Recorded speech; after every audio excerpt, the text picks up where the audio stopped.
York Stock Exchange from the floor. I'm excited to have my colleague and friend Davies here with me. Good to have you here, buddy. My pleasure, absolutely. How we doing? We were working together. We ended up moving to Stockholm together about 7 years ago. Yeah, about 7 years ago, absolutely. Incredible. It's been some journey, absolutely. Today, you guys are working on new projects such as Oh, wow. family office organization. A new family office, a inclusive family office now. I think the world has changed where there used to be barriers to access, those doors are opening up right now. So within the larger family office organizations, we're creating a niche family organization for Blacks and Latinos that have been investing for years, that have accumulated wealth to participate in some of the incredible deals that are available right now. So I'm really excited about that. I have a partner, Vanessa, that I'm working with as well. And we're doing a little roadshow right now at some of the largest financial institutions here in New York City, as well as with some of the new family offices that have opened up their arms in the space. I mean, I think I'm surprised that it hasn't been put together before. So I'm excited that you're doing it now. But you're also going to have a lot of athletes too, right? Absolutely. So I have another gentleman, partner Daniel Hugh, that is working with me for us to bring athletes into the space. And it's an inclusive one, again, where we have the athletes, we have the family offices, we have the private equity companies, we have the investment banks, everyone participating at the same time. So I'm really excited about what that looks like. Well, have you thought about taking it abroad as well? Because I know you're starting in the U.S. and New York, of course, being the center of the world. Absolutely. You've been very prolific going to family office events and also attending financial events in New York, right? So you know the audience here also, well, the family offices know you, and it's, you're a tall former player, right? Well, not as successful as I would have liked to have been, but certainly the family offices know me. A lot of the athletes know me as well. I think what we're going to do, first build a home, build a base here in New York City, extend that out to Silicon Valley, and then from there go down to Latin America and create that triangle right now. We have a lot of the baseball players, basketball players, football players, and European football players all coming from this region to begin with.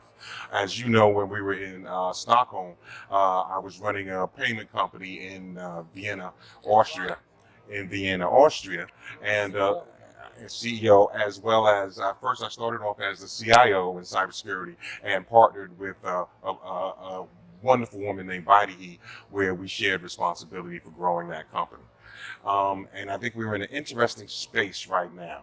Latin America is opening up for payments. It is fragmented right now. The banking of the unbanked has become a theme in this space. And with new technologies, i.e. blockchain, the emergence of new payment infrastructures, artificial intelligence as well, brings a little value to this space. So we'll walk around. Yes. At the beginning, when people were talking to me a few years back about the unbanked, it was hard for me to understand. Now I get it. So, for instance, the telephone cards, right? Yes. The organization selling 50,000 cars or 50,000 point of sales, where they're saying, $10 cars called bought. Exactly. But the payment portion of it that I'm involved with and that you're talking about, now we're going to be able to give those people buying the car not only a discount, but give them maybe a digital wallet on their phone. And now we have their info, and now we know who they are, and we have a way to communicate with them. I think that's what it means with the banking, the unbankable, because they can't get a card or a bank account. You're absolutely, and what has happened and what we take for granted here in the United States are our legacy banking systems and infrastructure that worked and that worked very, very well. But when we look at Africa, when we look at Latin America, very often they weren't blessed with that same infrastructure that we had. And as a result, they get an opportunity to leapfrog us. And by doing that, we're able to digitize, literally starting on a digital platform of telecommunications, of payments, of incentives, of rewards, gives them an opportunity to literally connect in real time. And as we move to 5G, in a lot of cases, they may get ahead of us in terms of the ability to communicate, the ability to pay, the ability to create incentives, and effectively to be able to connect with the rest of the world. So that's really, really exciting right now. Well, I made a lot of investments in this space. Yes. Across the globe in the last few years. Yes. And it's like a little quiet revolution. It's very complicated, right? And you run a business like that. You implemented complicated, like Bitcoins and then run a payment process. Exactly. This is 5 years ago. No, this is 10 years ago. So literally 10 years ago, for anyone knew when Bitcoin was trading below $1, we used it as a payment mechanism. And what was interesting there, we're here in New York City, we're looking at it in terms of value, storage, and we're creating a marketplace around it. The originators that were using Bitcoin as a tool, it was literally a payment mechanism. It was an alternative. It was evolved around Austrian economic philosophy of being independent from government, looking in on transactions, being able to do doing borderless transactions in a method that wasn't being taxed. And if you wanted to sell me an apple and I wanted to sell you an orange and we decided to do an exchange, it should be no one else's business but ours, because we're gaining value from this and it shouldn't be a big deal.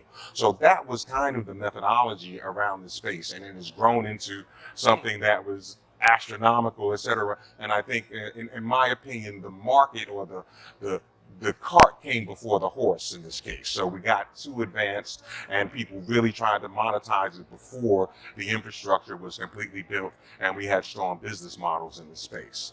Yeah, look, some of the investments I made, are focused on former Eastern Europe and the Southeast Asia and Africa. Yes. Where historically, it's been cash economy. Yes. And now, we want to be able to put, a solution by the cashier machine.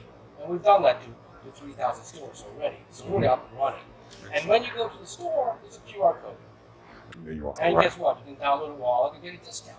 But here's I like that aspect. It's the last mile of cash to other payments. Absolutely.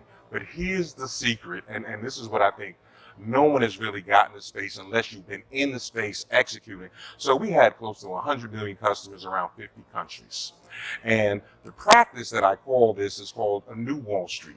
A new Wall Street of inclusiveness, a new Wall Street of methodologies, and where it's so easy to call it what we call the black box, and looking up and down the technology stack. But for a technologist that has done this before, it's never really about the technology. It's always about the people. So what we learned very early on, where we had gamers were the effective initial purchasers using digital currencies, moving into crypto, focused on blockchain, that they preferred digital transactions to fiat transactions.